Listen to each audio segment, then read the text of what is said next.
بیوقوفو، جاہلو احمقو، اس سے زیادہ کیا چاہتے ہو؟ وما ينطق عن الهوى ان هو الا وحی یوحى، نبی کریم صلی اللہ علیہ وآلہ وسلم کی لسان اقدس قرآن کی طرح وحی ہے. وما ينطق عن الهوى ان هو الا وحی یوحى علمه شدید القوى، اللہ تعالیٰ کی جانب سے رسالت پناہ صلی اللہ علیہ وآلہ وسلم کی لسان اقدس پر امیر المؤمنین علیہ الصلوۃ والسلام کو امامت، خلافت، ولایت، دین کی شہنشاہیت کا تاج پہنایا جا رہا ہے. نہ صرف امیر المؤمنین علیہ السلام کا بلکہ ائمہ طاہرین علیہم السلام جو اہل بیت میں سے آئیں گے ان کی بھی امامت ہے. ابو بکر اور عمر اور عثمان کی جو خلافت اور امامت ہے یہ رسول اللہ صلی اللہ علیہ وآلہ وسلم کے احکام کی بالکل معصیت میں، ان کے خلاف طغیان ہے، اللہ کے خلاف طغیان کا نام ہے. سب پہ طاعت واجب کر دیا ہے، چاہے وہ ابو بکر ہو، چاہے عمر ہو، چاہے عثمان ہو، چاہے عبد الرحمن ابن عوف ہو، چاہے طلحہ ہو، چاہے زبیر ہو، ابی بن جراح ہو، کوئی بھی شخص ہو، صحابہ کو کوئی چھٹی نہیں ہے. میرے معزز ناظرین، رسول اللہ صلی اللہ علیہ وآلہ وسلم نے غدیر خم میں امام تعین فرمایا ہے، خلیفہ تعین فرمایا ہے، مسلمین کا لیڈر جو واجب الاتباع واجب الطاعہ ہو تعین فرمایا ہے. لفظت مولا، کلمہ مولا، من کنت مولا، علی علیہ السلام مولا، اس لفظ کے ایک ہی معنی ہیں اور وہ ہے اولا بالشیء، اور باقی معنی مجازی ہیں. اس سے ہم اگر تنازل کر جائیں، اس کو چھوڑ دیں، کہتے ہیں اس کے بہت سارے معانی ہیں، کوئی بات نہیں، لیکن کلام میں اتنے قرائن ہیں، کلام میں اتنے دلائل ہیں، کلام میں اتنے زیادہ شواہد واضحات ہیں جن سے متعین ہوتا ہے کہ رسول پاک صلی اللہ علیہ وآلہ وسلم نے کس کا ارادہ کیا ہے، اس معنی کا جو ہمارا مقصود ہے الاولا بالشیء. پہلا قرینہ کیا تھا؟ پہلا قرینہ ہم نے کہہ دیا کہ رسول اللہ صلی اللہ علیہ وآلہ وسلم وہاں پر تشریف لائے اور سب سے پہلے فرمایا کہ میں اس دنیا سے جانے والا ہوں. اور یہ ایک نہایت ہی اہم خبر، ایک نہایت ہی چونکا دینے والی خبر رسول پاک صلی اللہ علیہ وآلہ وسلم کی جانب سے غدیر خم کے مقام پر کہ میں آپ کے درمیان سے جا رہا ہوں. یہ ایک طرف. دوسری طرف عدم استخلاف قبیح ہے. ایک شخص جو جا رہا ہے اپنے بعد مسلمین کو اس حالت میں چھوڑ دے کہ وہ امامت کے مسئلے میں حیران و سرگردان ہو. یہ امت پہ ظلم ہے، یہ قرآن پہ ظلم ہے، یہ سنت پہ ظلم ہے، اور یہ باعث افتراق امت ہے. اور رسول اللہ صلی اللہ علیہ وآلہ وسلم یہ نہیں کر سکتے، اللہ یہ نہیں کر سکتا، کیونکہ اللہ کو پتہ ہے کہ مسلمانوں کو امام کی ضرورت ہے. الیوم اکملت لکم دینکم، اور یہ دین کامل ہے. یہ کیسے ہو سکتا ہے کہ دین کامل ہو؟ نبی کریم صلی اللہ علیہ وآلہ وسلم غدیر خم پر اپنی موت کی خبر دے دیں اور پھر اس کے بعد ایک ایسی بات، گٹھیا بات جو سب کو پتہ ہے، امیر المؤمنین علیہ السلام آپ کا دوست ہے جس کا کوئی مفہوم نہیں بنتا. یہ کوئی اگر کوئی نستجیر باللہ کامیڈی شو ہے ان کا دین تو وہ بتا دیں ہمیں کامیڈی شو ہے، لیکن اگر یہ سیریس دین ہے، ایک شخص دنیا سے جا رہا ہے، مسلمانوں کا لیڈر ہے، چلیں وہ پیغمبر نہ بھی ہو نہ بادشاہ بھی ہو، جب اس کو یقین ہو گیا کہ میں دنیا سے جا رہا ہوں، وہ اپنے جانشین تعین کر دے گا یا کوئی طریقہ بتائے گا کہ میں تعین نہیں کرتا، تم آپس میں کیا کرو، اس طریقہ کار سے اپنا امام بنا دو. تو یہ بہت واضح قرینہ ہے کہ رسول اللہ صلی اللہ علیہ وآلہ وسلم نے اپنی موت کی خبر دی ہے تو وہاں پر امام کا تعین کرے گا. بالخصوص یہ کہ جماعت عمریہ اس بات پہ متفق ہے ہم سے کہ عدم استخلاف یہ ظلم ہے امت پر، اور امامت کا سب پہ اتفاق ہے کہ یہ بہت ہی بڑا تنازعی مسئلہ ہے، سب سے بڑا نزاعی مسئلہ ہے. اور سب رسول پاک صلی اللہ علیہ وآلہ وسلم کے حیات سے لے کر حدیث قرطاس کے معاملے سے بھلے غزوہ موطا میں، غزوہ تبوک میں، عقبہ میں ان کو قتل کرنے کی جو کوشش کی گئی تھی، اس زمانے سے لے کر پھر ان کی وفات کے بعد جتنا تنازع امامت کے مسئلے پہ ہوئی ہے کسی اور مسئلے پہ نہیں ہوئی ہے. ٹھیک ہے نا؟ اچھا، اب دوسرا قرینہ کیا ہے؟ دوسرا قرینہ رسول پاک صلی اللہ علیہ وآلہ وسلم نے غدیر خم کے مقام پر امر فرمایا کہ تم ثقلین کی اتباع کرو. ثقلین کی اتباع کرو. ثقلین کون ہیں؟ قرآن مجید اور عطرت طاہرہ، اہل بیت اطہار علیہم السلام، ان کی اتباع کرو. اگر ان کی اتباع کرو گے تو تم کبھی گمراہ نہ ہو جاؤ. تو حدیث ثقلین میں بہت سارے دلائل ہیں. ایک مساوات ہے قرآن میں اور اہل بیت علیہم السلام میں، وجوب طاعت ہے، وجوب اتباع ہے، وجوب تمسک ہے، وجوب اقتداء ہے کہ اہل بیت علیہم السلام کی اقتداء کرنا ہے، سب صحابہ کو، اور اس کے بعد جتنی نسلیں آنی ہیں سب کو ان کی اتباع کرنی ہے. اور اہل بیت طاہرین علیہم السلام میں اس وقت جس وقت یہ کلام کہہ رہے تھے رسول پاک صلی اللہ علیہ وآلہ وسلم، ان کے ساتھ ایک ہی فرد کھڑا تھا، ان کو خود وہ ہاتھ پکڑ کے لے کے آئے تھے اور ہاتھ انہوں نے اٹھایا ان کا اور فرمایا من کنت مولا. تو واضح ہے اس سے کہ رسول پاک صلی اللہ علیہ وآلہ وسلم امیر المؤمنین علیہ السلام کی امامت پہ نص کر رہے ہیں، اور وہ امام جو اہل بیت علیہم السلام سے تشریف لائیں گے ان کی امامت پر بھی اس کلام سے نص فرما رہے ہیں۔ تو حدیث ثقلین عزیزو بذات خود مستقلاً ایک دلیل ہے امامت امیر المؤمنین علیہ السلام کی اور امامت اہل بیت الطاہرین علیہم السلام کی۔ اس کے علاوہ یہ بہت جس مقام پہ اس حدیث کو القاء کیا ہے پیغمبر صلی اللہ علیہ وآلہ وسلم وہ غدیر خم ہے، تو اس مقام پر واضح شاہد ہے، ایک دلیل بین ہے، ایک واضح ثبوت ہے کہ رسول پاک صلی اللہ علیہ وآلہ وسلم من کنت مولا سے لفظ مولا سے الاولا بالشیء یعنی الاحق بالتصرف اس معنی کا قصد کیا ہے انہوں نے۔ جیسے آپ اردو زبان میں مشترک الفاظ کا استعمال کرتے ہیں، ٹھیک ہے نا، مشترک الفاظ کا استعمال کرتے ہیں، کہتے ہیں میں کل آیا تھا، اب یہ مشترک ہے، لفظ کل ماضی اور مستقبل والے دن کے درمیان مشترک ہے، میں کل آیا تھا، لیکن کیونکہ اس کلام میں بہت واضح دلیل ہے کہ کل آیا تھا یہ فعل ماضی ہے، یہ گزشتہ زمان میں یہ واقع ہوا ہے، تو لفظ کل سے کیا ہوگا مراد؟ گزرا ہوا دن مراد ہوگا، ٹھیک ہے نا، کیونکہ اس میں واضح دلیل۔ اور بولتے ہوئے جب آپ سنتے ہیں کہ میں کل آیا تھا تو آپ کو کبھی یہ دقت نہیں ہوگی، یہ کبھی دقت نہیں ہوگی کہ یہ بولنے والا اس کا مقصد کیا ہے، گزرا ہوا دن ہے یا آگے والا دن ہے مثلا۔ لیکن اگر اس میں کوئی قرینہ نہ ہو، مثلا ایک شخص سے آپ پوچھیں یہ کب کی بات ہے جو آپ کو معلوم نہیں ہے، یہ واقعہ گزر چکا ہے یا آگے آئے گی، ٹھیک ہے نا، یہ کب کی بات ہے، آپ کو شک ہے کہ یہ گزشتہ میں ہے یا آئندہ میں ہے، تو وہ کہے گا یہ کل کی بات، کب کی بات ہے، کل کی بات۔ یہاں پر کیونکہ کلام میں قرینہ نہیں ہے، آپ کو ہو سکتا ہے تحیر ہو، آپ کو سرگردانی ہو، آپ کو حیرت ہو۔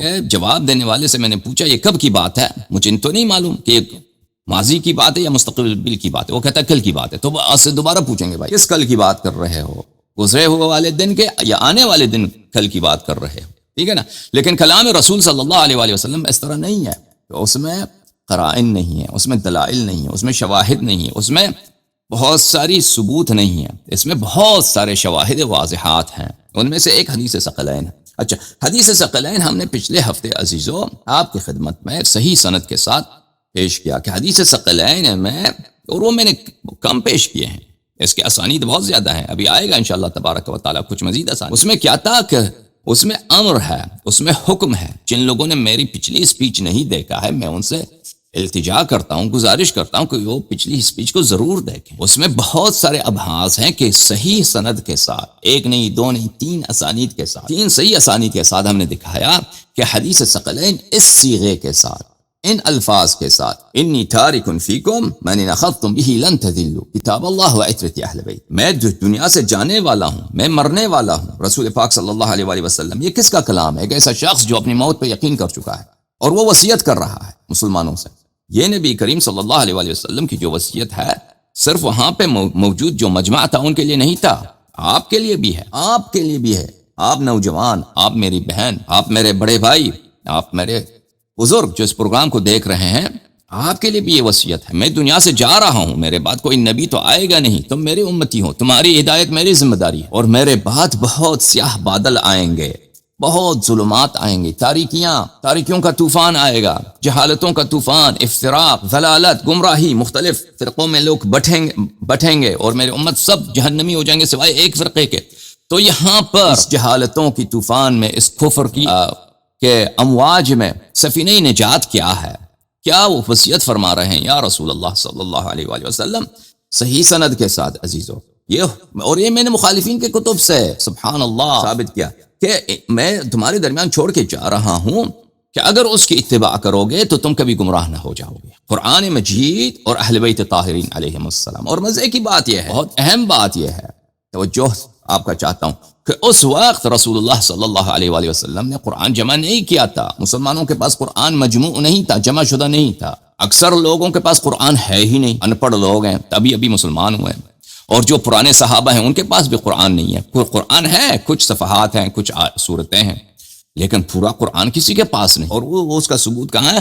جو زید بن ثابت کی احادیث ہیں، جو عمر کی احادیث ہیں، وغیرہ وغیرہ۔ قرآن بعد میں جمع ہوا ہے رسول پاک صلی اللہ علیہ وآلہ وسلم کے وفات کے بعد۔ تو اس وقت جب فرما رہے ہیں کہ قرآن اہل بیت سے جدا نہیں ہوں گے، اسی حدیث انشاءاللہ آئے گا، وہ بھی متواتر ہے، نہ صرف صحیح متواتر ہے کہ قرآن اہل بیت علیہ السلام سے جدا نہیں ہوگا، تو وہ بھی جو فرما رہے ہیں کہ قرآن اور اہل بیت تمہارے درمیان چھوڑ کے جا رہا ہوں، در حقیقت ایک حقیقت کو وہ چھوڑ کے جا رہے ہیں، در حقیقت ایک ہیں جو ایک دوسرے سے کبھی جدا، بظاہر دو ہیں، در حقیقت ایک کبھی دوسرے سے جدا نہیں ہوں گے، اور ہم نے انہی کی اتباع کرنی ہے، انہی سے تمسک کرنی ہے۔ اگر ان کی اتباع کی، اگر ان سے تمسک کیا تو کبھی گمراہ نہ ہوں گے، ٹھیک ہے نا۔ اور نبی کریم صلی اللہ علیہ وسلم جھوٹ نہیں بولتے، خطا نہیں بولتے۔ جماعت عمریہ کم از کم اتنا یقین رکھتے ہیں کہ وہ تبلیغ دین کے مقام پر تبلیغ دین کرتے ہوئے وہ جھوٹ نہیں بولتے، خطا نہیں بولتے۔ جماعت عمریہ یہ کہتے ہیں کہ وہ بعض بقیت امور میں خطا کر سکتے ہیں، نستجیر باللہ، دنیائی امور میں، شخصی امور میں ان سے گناہ، خطا سب کچھ سرزد ہو سکتا ہے، لیکن تبلیغ کرتے وہ خطا نہیں کر سکتے۔ یہ تو تبلیغ کا مقام، وہ دین کی تبلیغ کرتے ہوئے، ایک شرعی حکم بتاتے ہوئے، اللہ کی جانب سے اتنی اہم بات کہ میں دنیا سے جا رہا ہوں، اے مسلمانوں سنو، قیامت تک میری وصیت کیا ہے تمہارے لیے؟ میری وصیت یہ ہے کہ میرے بعد ہاں تم اگر ان دو کا جو کبھی ایک دوسرے سے الگ نہیں ہوں گے اتباع کرو، دو ثقلین، دو نفیس چیزوں، دو نہایت ہی قیمتی، دو نہایت ہی پریشس، گران بہا، ان کی اگر اتباع کرو کبھی گمراہ نہیں ہو جاؤ گے۔ کون؟ کتاب اللہ اور عطرت طاہرہ علیہم السلام، اور ہاتھ اٹھاتے ہیں، دست مبارک اٹھاتے ہیں کن کا؟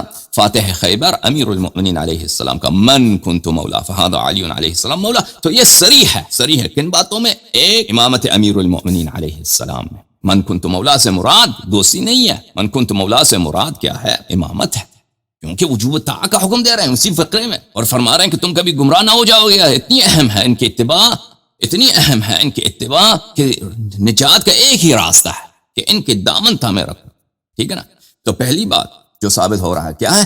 اہل بیت علیہم السلام، امیر المؤمنین علیہ السلام کی امامت پر نص جو کہتا ہے منصوص من اللہ، دکھاؤ یہ منصوص من اللہ ہے، بیوقوفو، جاہلو، احمقو، اس سے زیادہ کیا چاہتے ہو؟ وما ينطق عن الهوى ان هو الا وحی یوحى، نبی کریم صلی اللہ علیہ وآلہ وسلم کی لسان اقدس قرآن کی طرح وحی ہے، یہ قرآن خود کہہ رہا ہے، وما ينطق عن الهوى ان هو الا وحی یوحى علمه شدید القوى، نبی کریم صلی اللہ علیہ وآلہ وسلم کی لسان اقدس خود وحی ہے، یہ نص من اللہ ہے، یہ اللہ تعالیٰ کی جانب سے رسالت پناہ صلی اللہ علیہ وآلہ وسلم کی لسان اقدس پر امیر المؤمنین علیہ السلام کو امامت، خلافت، ولایت، دین کی شہنشاہیت کا تاج پہنایا جا رہا ہے۔ یہ ایک بات۔ دوسری بات، نہ صرف امیر المؤمنین علیہ السلام کا بلکہ ائمہ طاہرین علیہم السلام جو اہل بیت میں سے آئیں گے ان کی بھی امامت ہے۔ فرمایا کہ قرآن اور میری عطرت میری اہل بیت علیہم السلام، ٹھیک ہے نا۔ ہمیں اس سے کام ہی نہیں ہے ازواج اہل بیت میں سے ہیں یا نہیں، ابھی فی الحال وہ بحث متروک ہے، کیونکہ ازواج نے کبھی امامت کا ادعا ہی نہیں کیا، ٹھیک ہے نا۔ ازواج ہوں یا نہ ہوں فی الحال اس سے کام نہیں ہے، اس بحث کو ہم نہ چھیڑیں بھی تو امامت ثابت ہے، کن کا؟ امیر المؤمنین علیہ السلام کا، اور وہ امام جو ان کے اہل بیت میں سے آئیں گے، یہ دونوں باتیں ثابت ہیں، ٹھیک ہے نا۔ اس کے علاوہ تیسری بات بھی ثابت ہو جاتا ہے، وہ کیا ہے؟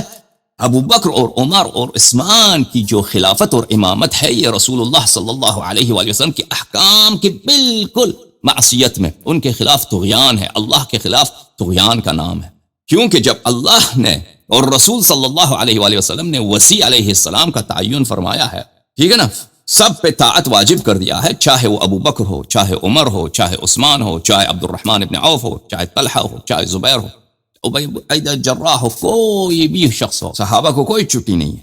فرمائے میں تمہارے درمیان چھوڑ کے جا رہا ہوں کہ اگر ان کی طاعت کرو گے تو تبھی گمراہ نہ ہو، اس میں کوئی استثناء نہیں ہے کہ ابو بکر کو چھٹی ہے کہ اس کو قرآن اور اہل بیت علیہ السلام کی اتباع کرنے کی حاجت نہیں ہے، نہیں، سب کو۔ اور پھر یہ جملہ بہت ہی عام ہے، سب کو شامل، من کنتو مولا، خلاصہ کلام، جس کا میں آقا ہوں، من کنتو مولا، جس کا میں آقا ہوں، ٹھیک ہے نا۔